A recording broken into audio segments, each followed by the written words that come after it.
everybody, my name is Selph, and I'm going to be doing my Public Health 497 final internship presentation on my internship site, Cape Fear Clinic.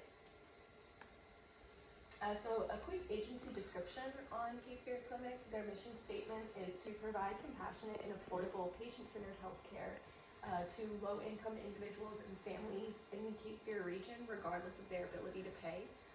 So that was seen through a $3 copay that all patients were told they needed to pay, but no one was ever penalized and refused service if they could not pay that copay at the time of service. And they provide services for general and specialty care, as well as helping patients to find other services they might need that the clinic does not provide. So that could be other medical services, transportation services, food services, housing, anything like that. So an agency report, as I mentioned, we serve people in the Cape Fear region, which is the New Hanover, Pender, Columbus, and Brunswick counties of North Carolina. And these patients need to be uninsured and have an income that is no more than 200% of the federal poverty guidelines or be under care of Medicaid.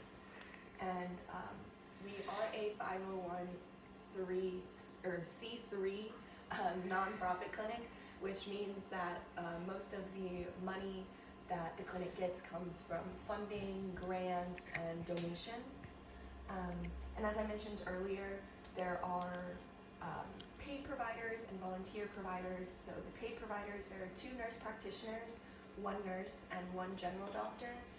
Everyone other than that is a volunteer provider. So there are things like mental health providers, we have osteo, OBGYN, gastro, many different things like that.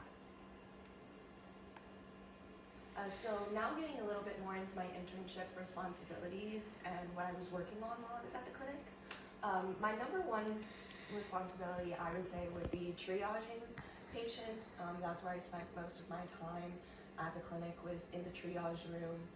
So when patients would come in, it would show up on the computer system that we use, and I would go out to the waiting room, grab the patient, bring them back to the triage room, and get their vitals.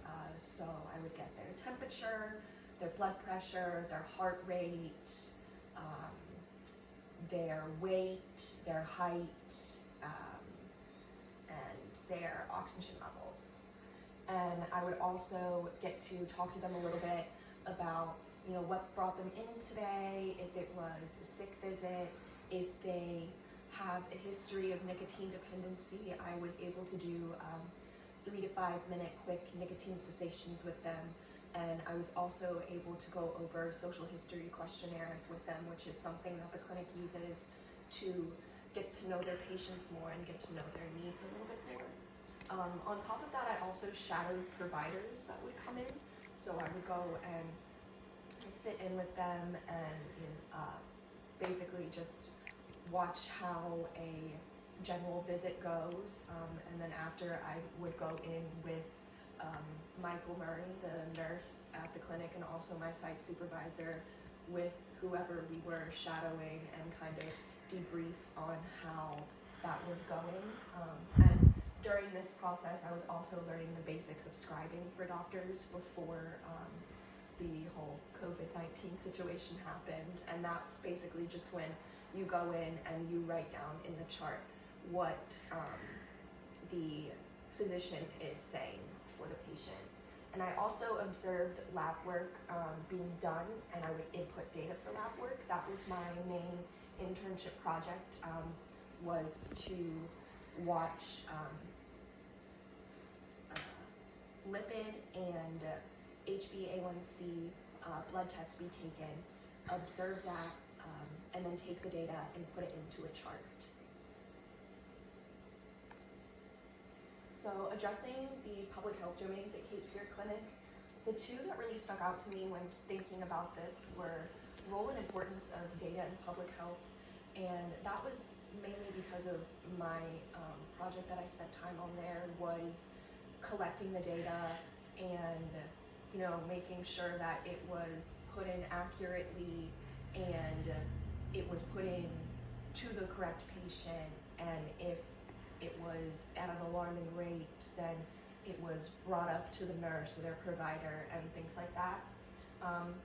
And also identifying and addressing population health challenges, I felt was a big one as well, because we are a nonprofit clinic, and I feel like we do listen to our patients very well. And again, going back to just my internship project, these machines that we got were new.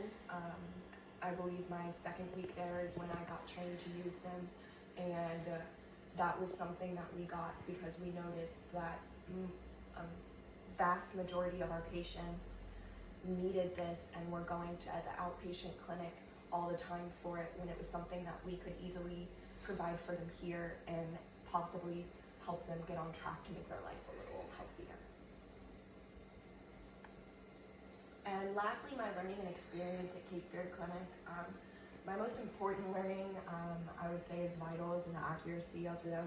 And that kind of goes for any data inputs in the healthcare field. You want to make sure that you are getting it exactly right and you are putting it into the right person's chart. And if something pops up that isn't that patient's normal, that you are letting the appropriate person know. And the thing that I liked most about my internship was the staff and the patients there. Everyone was very welcoming and very nice, and even to this day when I email them or call and have a question about something that I'm working on, they are more than welcome to help me and always have been, and that is something I will be forever grateful for. I, however, do wish I had a little bit more of responsibilities. Sometimes I felt kind of like a glorified volunteer rather than an intern, but that's okay. And lastly, the most memorable experience for me was definitely going in that one morning and being there to learn how to use the new instruments we got that I eventually based my project off of. So thank you all, I hope you enjoyed and have a great day.